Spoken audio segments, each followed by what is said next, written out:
Chapter 20. Agatha. Conversations with Friends. 10 minutes earlier, Agatha panicked as Tedros and his mother disappeared inside the Cave of Wishes. The moment the door sealed, Agatha whirled to face Merlin. "Merlin, what big job did Tedros give you to do?" The 6-year-old clasped his hands under his bottom as if unsure how much to share. Then he pointed at the armies charging across the dunes. "Titi said wait till horses." "Wait till horses?" Sophie frowned, sidling beside Agatha. "Then what?" Agatha hounded the wizard. Merlin beamed up at them. "Choo-choo! Choo-choo!" Agatha and Sophie exchanged looks, while Hort, Princess Uma, and the Knights of 11 clustered together.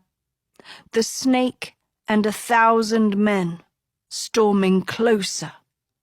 Closer. "Are we really going to stand here and let him kill Agatha?" Sophie demanded, her dress morphing into white armor, mirroring the steel in her voice. "Didn't you all say you had a plan?"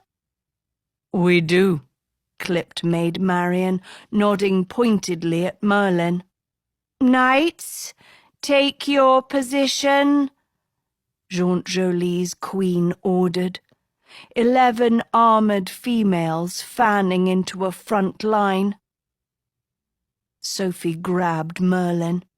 "You little brat, tell Auntie Sophie exactly what Titi told you." "Choo-choo," the young wizard repeated. "I'd give him a spanking, but we're about to die," Sophie growled. Both girls sparked their finger glows, pink and gold strobing weakly, fear the only emotion fueling their magic. Over Sophie's shoulder, Agatha watched Japheth riding for her an arrow to a target. "How could Tedros just leave you here?" Sophie hissed, sheltering her friend. "He should have taken you into the cave instead of his useless mother. What kind of prince is that?" "He said to follow the others, that he had a plan," Agatha insisted as Japheth drew closer. But deep down, she had the same questions about Tedros, while also feeling guilty about them, as if it wasn't a boy's job to play bodyguard for his girl. And yet, if their positions were reversed, she never would have left her prince alone to fight, nor would she have trusted him to survive Japheth without her. Then again, it was exactly this lack of trust that had put them in this mess to begin with. "Well, he has a plan and we don't," Sophie conceded, squinting back at the cave. "For once in our lives, maybe we should give him the benefit of the doubt." But she didn't look convinced. Neither did Agatha. "Remember this," Hester exhorted her fellow knights, her eyes glinting through her pearlescent veil. "None of those bastards touches Agatha." The Knights of 11 grabbed swords off their belts, brandishing them to fight. "Because that's how you beat an unkillable snake. Swords," Hort groused, exploding out of his clothes into a hulking man-wolf. "Not just Agatha we have to keep him away from. Keep him from Sophie, too." "But by all means let him kill me," Nicholas snapped. "Not being your boyfriend means your bad attitude is your problem now," Hort retorted, cocking his massive biceps as he shielded Sophie. And you missed my point. We can't let Japheth get Sophie back. Her blood heals him." "Not any more," said Sophie, feeling safer now that Wolfhort was protecting her. "Rian told me of a pen's prophecy about him and Japheth.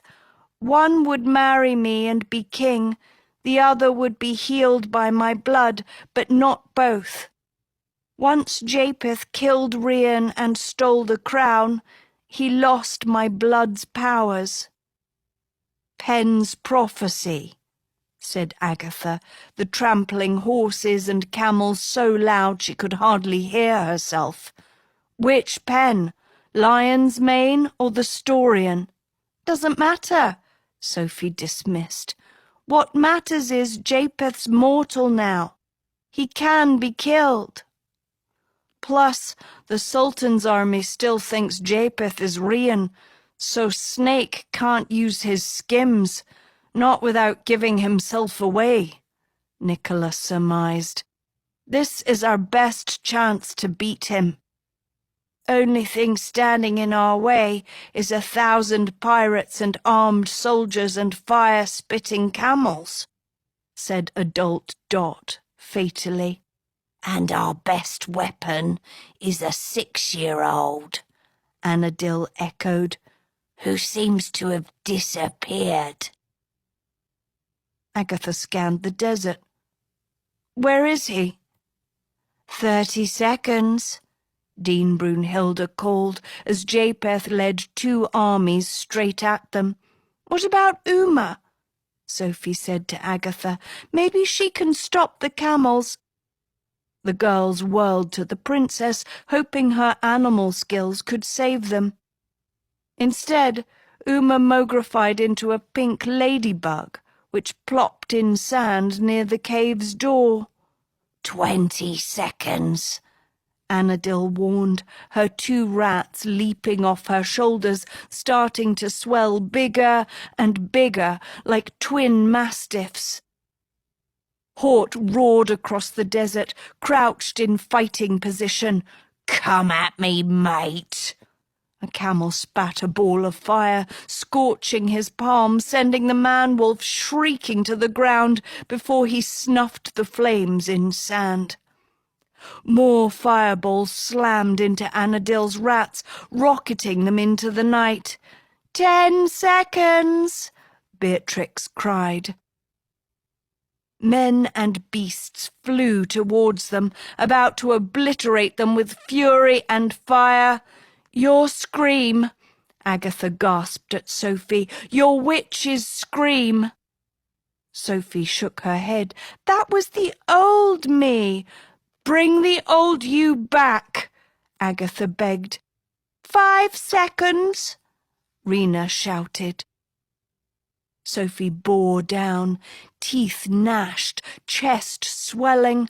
But then the 2 girls glimpsed Japheth swerving around the Knights of 11, the snake rising tall on his horse's back, double-fisting his sword, aiming it right at Agatha. The scream seemed to catch in Sophie's throat, as if evil couldn't beat evil. Not this kind, darker than anything inside her own heart. Agatha retreated from the snake in terror, Sophie too late to stop him. Japheth's sword gleamed by moonlight as he raised it over Agatha's head like an axe. Something swooped in front of him. A young boy on a magic carpet, looking clear into Japheth's eyes, then twirling to Agatha with the brightest of smiles. "Choo-choo, Mama!" Merlin swept his hands like a magician as the snake slashed his blade across Agatha, cutting full force into thin air. She was gone. Merlin, too. All of Tedros's army was gone, except for a pink little beetle peeping through a vast empty desert before it set its sights downward and begun burrowing into the sand. Once, back in Gaveldon, Agatha had asked her mother what happens to people when they die. "The nun at the schoolhouse says our bodies go into the ground, but our souls go up into the sky where we reunite with all our friends. But Sophie says that's nonsense and the dead have no friends." Calice had continued to stew her frog-skin soup. "Lovely girl, that Sophie." So when Agatha spun from the snake, waiting for the pain of steel and the shock of her head flying off her body, but instead opened her eyes to find herself reunited with all her friends on a cloud in a strange-coloured sky, she immediately looked at Sophie. "Merlin, sweetie," Sophie rasped, "what did you do?" The little wizard giggled from atop his magic carpet, breezing through a night full of silver stars, 2-dimensional and 5-pointed, as if he'd drawn them himself. They were in the Celestium, Agatha realized. Tedros must have told Merlin to hide them here, to wait until the horsies were close and whisk Agatha and her friends to safety. The same way Merlin had brought her here to help with the first test.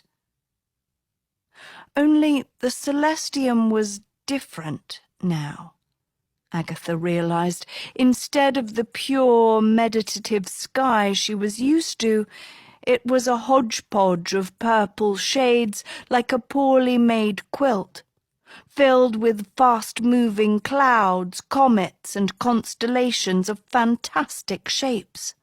Dragons and castles and goblins and ships, as if, instead of a wizard's place to think, it had become a wizard's place to play.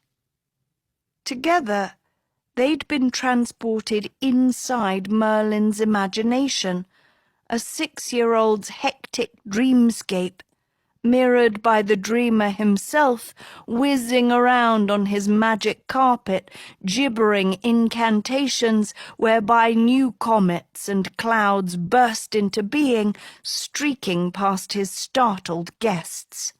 "Merlin, come down at once," Sophie demanded. "Nightwind, you too. Faster! Choo-choo! Faster!" Merlin tooted, buzzing his carpet around so wildly it blew the veils off Hester's and Annadil's heads. "Merlin!" Sophie shouted. "Not the mama!" Merlin heckled, all the clouds morphing into bald, warted Sophies, complete with witches' hats. Agatha shot a spell, tying Nightwind's tassels, sending it crashing to their cloud. Merlin looked at her grumpily. "Titi said I could have playtime once I finish big job. T promised. You can have all the playtime you want after you explain a few things," said Agatha. "Tedros told you to bring us here?" "Wait till horsies and bring Mama and friends to secret place. That's what T said." Merlin nodded, subtly untying his carpet's tassels. "Then have playtime with Choo-Choo and stay in secret place until—" His voice trailed off. "Until—" Agatha asked. "Until when, Merlin?" Sophie tag-teamed. "Stay in the secret place until when?" Merlin chewed on his lip, and Agatha realized he didn't have the answer because he didn't know the answer. "Until we can stay no more," Merlin guessed. "How long is that?" said Hort, popping out of a cloud, back to his pale, weaselly body, his waist wrapped in downy white fluff. He rubbed at his scalded right hand. "How long until we can't stay no more?" But the young wizard was back in the air, night wind untethered and taking him higher and higher, Merlin's hoots echoing through his private galaxy. "Tedros warned me once that we couldn't stay here long," Agatha remembered, "back when we were looking for a spot to hide from Rafal. He said the air was too thin. Eventually we'd lose our breath and be forced back down." "We're alive for now. That's what matters," the Queen of Jaunt-Jolie sighed, sitting gingerly on a cloud. "The plan is only half done," said Dean Brunhilde, settling beside her. "We'll have work to do once Tedros and Guinevere return, if we're to defeat the snake for good." "What work?" Agatha asked, trying to suss out the rest of the plan. "And how can we beat the snake without killing Aggie? That's the second test," Sophie badgered, but the Dean was lost in thought. "He was the same RJ I've always known," she shuddered. "I could see it in his eyes." "Are you sure they can't find us here?" Maid Marian asked nervously. "Only those with wizard blood can find other wizards' thinking places," Jacinda reassured, "presumably so wizards can meet one another in private. But mostly wizards stay out of each other's heads. That's what my own wizard tutor Joffrey told me. I attempted to find his thinking place on several occasions, but each time I'd wake up high in a tree with no way down." Merlin chuckled somewhere in the sky. Agatha sat next to Anadil and Elder Dot, the two witches in pearly armour, sharing cloud pieces Dot had turned to chocolate. "Can't believe that idiot's plan worked," Anadil mused. "Who knew Tedros could think?" Agatha snatched the chocolate out of her hands. "He's not an idiot, first off," she said, eating the cocoa cloud puff. "Second of all, you heard the Dean. The plan is only half done, so don't speak too soon. Third, I don't know why he kept the plan from me, or why none of you will tell me what it is, especially since I'm the one the snake is supposed to kill. Oh, this is delicious." "I filled the holes in the cloud with peanut butter," said Dot, tossing her frumpy curls. "And pretty sure Tedros didn't tell you about the plan, because then you'd nitpick and take command of it and end up making a mess like you did with the first test." Agatha's neck went red. "He said that." "No, but that's why I won't tell you the plan," Dot explained. "You'd think it was your plan and act like you could do it better than us, even if you can't. It's what you always do. Goodness, being old makes you honest." "So that's why Tedros's plan worked, because his princess couldn't bungle it. He should keep secrets from you more often." Anadil needled Agatha while holding up more white fluff, which Dot zapped into chocolate. Agatha stared at them, hurt. "You're rats, Anadil. I saw what happened," Beatrix cut in, armour jangling as she jammed between Agatha and the witches. "Think they're still alive?" "My talent is making them grow. Their talent is finding a way back to me, even when there's no hope," Anadil said, forlorn. "But thank you for the concern, Evergirl." She gave Beatrix a smile that was halfway sincere, and Agatha wondered if, in the process of bonding as knights, old enemies had become new friends. "That's what I say about Tristan, too," Kiko spouted, plopping next to Agatha. "Here we go," Beatrix groaned, "that even after he died, he would find his way back to me. And then suddenly Willem appears, who looks so much like him, but every time I try to talk to Willem, that other boy is in the way, the one with the big head, Boston or Bojangle or whatever his name is. But I can be patient. It wouldn't be a fairy tale if there weren't things in the way. And imagine if Willem and I end up together. That means Tristan sent Willem to me himself. Or maybe he is Willem, like a friendly ghost in a different body, who came back to take care of me. So don't worry." She kissed Annabel on the cheek. "Your story will take care of your rats, too." Kiko flounced off as Hester sat down. Annabel eyed her friend. "Do we tell her what Sophie told us?"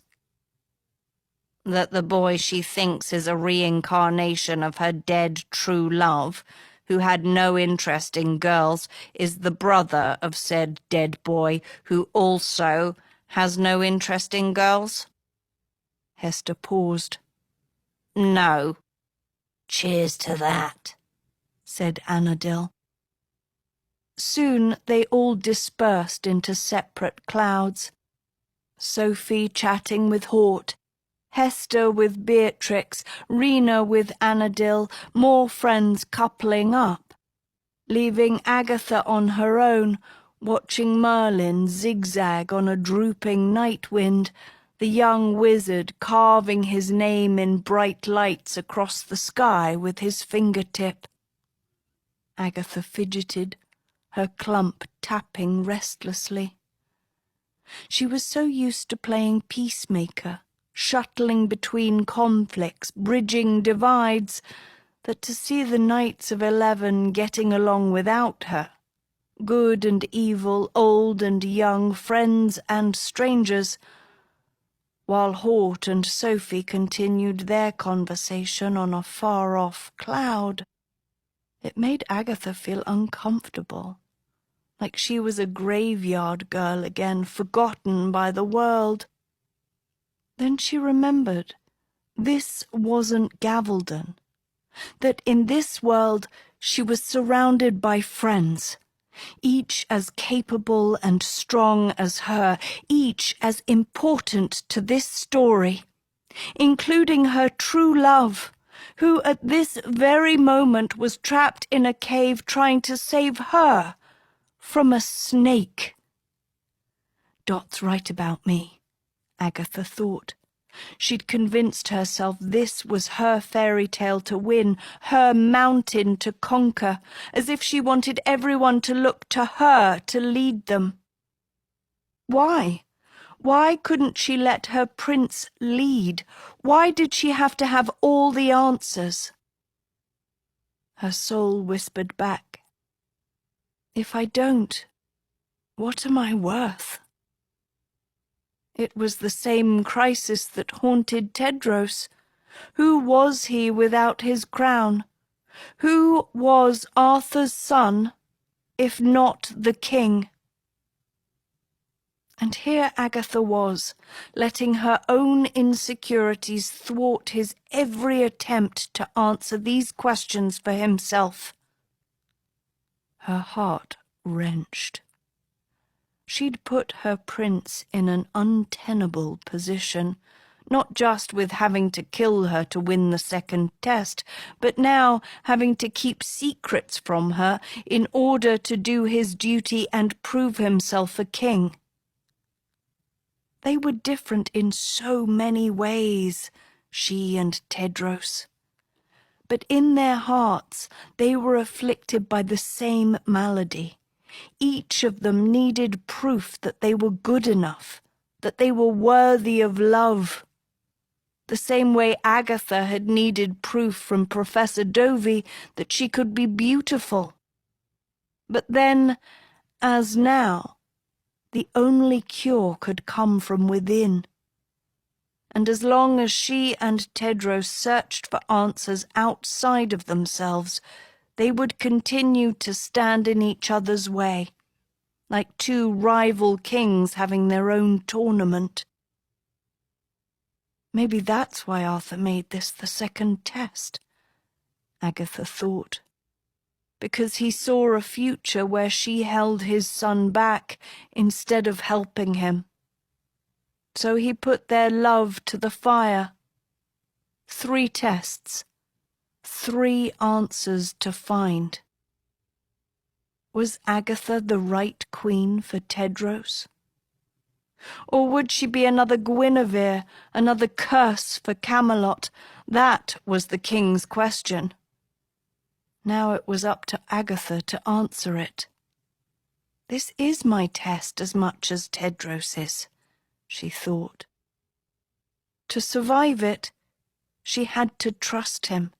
They had to be a team, a real one. If Tedros made it out of the cave alive, that is. Agatha's throat tightened. He'd come back. He had to. Any minute he'd fall through the sky and land on her cloud with those gorgeous eyes and a cocked grin. In the meantime, to distract herself, Agatha did what old graveyard girl used to do. Lurk around in darkness and eavesdrop on the living. "That's what he said to you," Maid Marian was asking Dot. Marian looked off guard and stiff, as if she'd been cornered by the age-hexed witch. "That he and your mother were love." Dot nodded. "Funny to think he loved someone else besides you, isn't it?" Marian's eyes widened. "Oh, please, even the town fool knew Daddy was obsessed with you," Dot teased. "It's why he hated Robin so much. But you were always so kind to Daddy, even with him intent on killing your true love. Sometimes I wondered if you and Daddy had a secret friendship, a moment when you and him were more than enemies." "Only a moment," said Marian quietly. "Your collar, the stitching's come apart. Let me fix it." Marian used a pin from her hair to re-thread Dot's armor. "You smell nice," Dot said. "Like beer and chicken wings?" Marian laughed. "That's what I smelled like working at the Arrow." "No, like a homey blanket or pillow." "Oh," said Marian tautly, continuing to sew. Dot looked up at the Celestium's moon, made out of cheese, which Merlin took bites out of between rounds of mischief. Dot's brown skin glowed under the half-eaten orb. For a moment, she seemed ageless. "Daddy never told me about my mother. Said she died when I was young, a few other things here and there. That she was so beautiful that good and evil both loved her. That she had a kind heart, even to those who treated her poorly. That she was a good tailor. Not much more than that. But it doesn't matter, does it? If it was love, real love, like he said, then that's all I need to know." Marian let go of Dot's collar, putting the pin back in her hair. Her hand trembled. Her throat bobbed. Tears slipped down her cheeks. "What is it?" Dot asked, confused. Marion hugged old Dot tight. "Your mother would be so proud of you." Agatha gasped audibly and dropped to another cloud before Marion or Dot spotted her. The emotions hit her hard. Marion is Dot's mother. The clues had always been there, but she hadn't put the pieces together until now. The way Marion skirted tensely around Dot and her friends, the way the sheriff treated Dot, his pent-up fury and cruelty born of unrequited love. The way Robin had a soft spot for Dot, as if he knew Marion's secret. Dot's warm-hearted charm, inherited from her mother, balanced with the dark edge of her father. Agatha peeked up to see Dot, joined by Annadel and Hester, with Marion studying the latter's tattoo, mystified by how it worked. From Dot's relaxed pose, it was clear Dot didn't know the truth about her mother, or didn't want to know. Young or old, Dot had a new family now, a family that, unlike her own, had been there for her from the beginning. Agatha heard a loud sigh and turned to find Nicola in the shadows of the cloud. "If you've come to tell me to be more social, I'm perfectly fine on my own," Nicola said. "Always have been." "Actually, I didn't even know you were here," Agatha started, but Nicola was already unburdening herself. "In the pub, I felt okay at first, because it was my decision to break up with him. He needed to know he wasn't treating me right, that I deserved to be more than second best. But now he doesn't even seem upset about it." Nick swished a hand at Hort and Sophie on a faraway cloud, "as if he and I were never together. He hasn't even come to check on me. I know I broke up with him, but still, he should see how I'm feeling. He was my first boyfriend, my first kiss. And now he's talking to her. Again. To be fair, he's been talking to her since the first day of school," Agatha pointed out. "And if Tedros ever broke up with me, I would bomb his castle before I ever checked in on him." "But Hort did like me," Nicola barreled on. "We had time together in Sherwood Forest and Foxwood when Sophie wasn't around. We were happy. But when she's there, it's like I don't exist. Because of how I look. Because I don't look like her." "No," said Agatha. "It's not about that.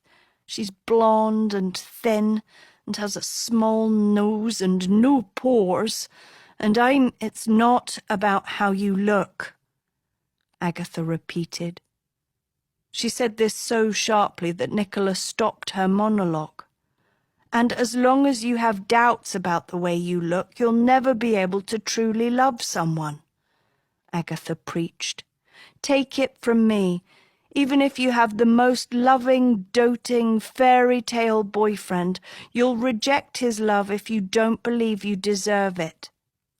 And then it's only too easy to blame it on looks or something else that you can't possibly control, because the one thing you can control, how you feel about yourself, you were too afraid to change."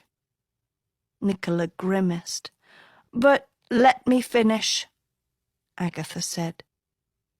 "Yes, Sophie is beautiful. Yes, Hort has always been fond of her. But Hort also believes in true love, even though he's a never. And he wouldn't have kissed you and been your boyfriend if he didn't think there was a chance that you were the one. Period. Hort is too kind and honest and real to settle for anything less. Maybe he wasn't ready in the end. Maybe you're not ready. Maybe you two just aren't right for each other. But this isn't about you not having blonde hair or a princess figure or anything else. This is about letting yourself take chances at love and not giving up. That's why love is the ultimate test. It forces us to grow, to be better, and even then, sometimes it's not enough. We get in our own way. We're our own worst villains.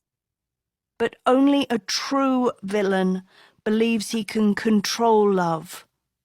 Love can't be controlled any more than a wildfire can. It lives in the balance of fate and free will, man and pen. We do our part, we hope, we wish.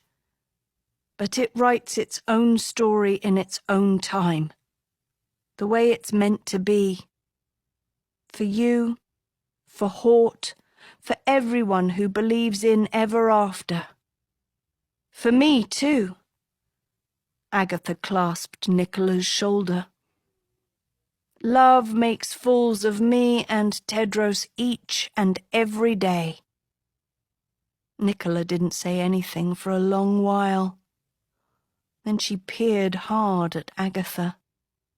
I can't believe I'm taking advice on boys from the girl who hung skulls in Gavelden Square on Valentine's Day. You knew that was me, Agatha said, surprised. Everyone knew it was you. The two girls cracked up. Nick! A voice called. It came from above. Hester, Beatrix, and Kiko crowded onto Nightwind, which had left Merlin asleep on top of the moon and now seemed enthused about new riders. Room for one more, said Kiko. Agatha smiled at Nicola. Go. Nick was already running. Agatha couldn't leave Merlin teetering on the moon, so she hopped up clouds like a frog jumping lily pads, but still found herself too far away to retrieve him. Only then did she realize she was hovering directly above Hort and Sophie, who were on the cloud below, the weasel looking scrawnier than usual in his fluff diaper. So out with it. What did you and Tedros really talk about when you were flying on that stimph? Said Sophie. Hort's eyes roved around. I should find some clothes. Do you think anyone here hasn't seen you without your clothes on? Even when you were the history professor? And don't think of lying to me, Sophie hectored. First of all, you're not good at it, and second, you and I are too close for you to keep secrets from me. I was asking him for girl advice, okay? Hort blurted. Sophie hesitated. What kind of girl advice? Like what it was like to, you know. No, I don't know. What it was like to kiss you. Sophie stared at him. Versus kissing Agatha, like how he felt kissing you in comparison, said Hort. Because when I kissed Nick it was amazing and fun, and yet something was missing. And I just wanted to know what kisses feel like to him because he's probably kissed lots of girls. So let me get this straight, said Sophie. You asked Tedros what kissing me was like versus Agatha so you could figure out whether your kisses with your girlfriend, ex-girlfriend, were good kisses or bad kisses. essentially. Sophie looked so galled that Agatha wondered for a moment if she might clobber the poor boy before Sophie flattened her lips and squinted hard at him. What did Tedros say about kissing me versus actually forget it? I don't want to know. Not that I take anything that lump says seriously, Hort offered. Can you imagine kissing Tedros? He's slobbery and smells like grass. He shivered. Blech. Sophie cackled so loud it woke Merlin up. Oh, Hort, you really are a goon. Better than a sad, soft boy, Hort muttered. Why are those bad things? Sophie came back, exasperated. Why can't a boy show his emotions? Why can't a boy just be himself? Because girls like you won't go for us, said Hort grimly. Have you considered that it's because you are a real boy, in all your softness and sadness, that I am having this conversation with you to begin with? Sophie asked. I can have any handsome boy in the woods, but they're insufferable like Tedros, or possessive like Rafal, or maniacal like Rian. But I had to learn that they wouldn't make me happy, didn't I? The same way you had to kiss Nicola to learn there was something missing. The same way I had to spend time with you again and again to learn that you weren't creepy, useless Hort at all, but Hort who is open and true and, yes, sad and soft, but altogether sweet, steadfast, and the strongest boy I know. Hort's whole body seemed to blush. So, what are you saying? Sophie crossed her arms. What I am saying is... What I'm saying... She looked up at Hort. I don't know what I'm saying. The two of them stared hard into each other's eyes, the silence as thick and wide as an ocean. Agatha tipped over the cloud to get a better look. Her shadow cast over Sophie, who glanced up. Agatha, darling! Agatha toppled in surprise, crashing down and landing hard on Hort, kneeing him in the groin. Again! Hort wheezed. The witch strikes again. I'm assuming you're the witch this time? Sophie said to Agatha. Wails echoed above them. Merlin crying from atop the moon. Naughty! Naughty! Yes, Merlin, yes, very naughty, Sophie called out. Go back to sleep. Merlin wailed harder.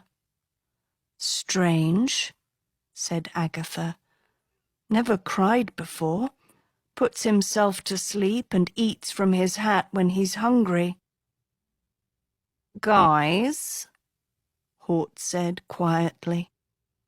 The girls followed his eyes to the corner of the Celestium. A tear had opened up in the purple canvas, a rip in the night. Stars tumbled out of the sky as the sky pulled apart, a shadow coming through. Agatha smiled at the firm chest and lean silhouette, her heart surging. Tedros. Then moonlight hit the shadow, and Agatha stumbled back into Sophie's arms. Merlin cried harder, pointing at the sky. Naughty! Naughty! Agatha choked on her scream. Naughty. Naughty. Not tea.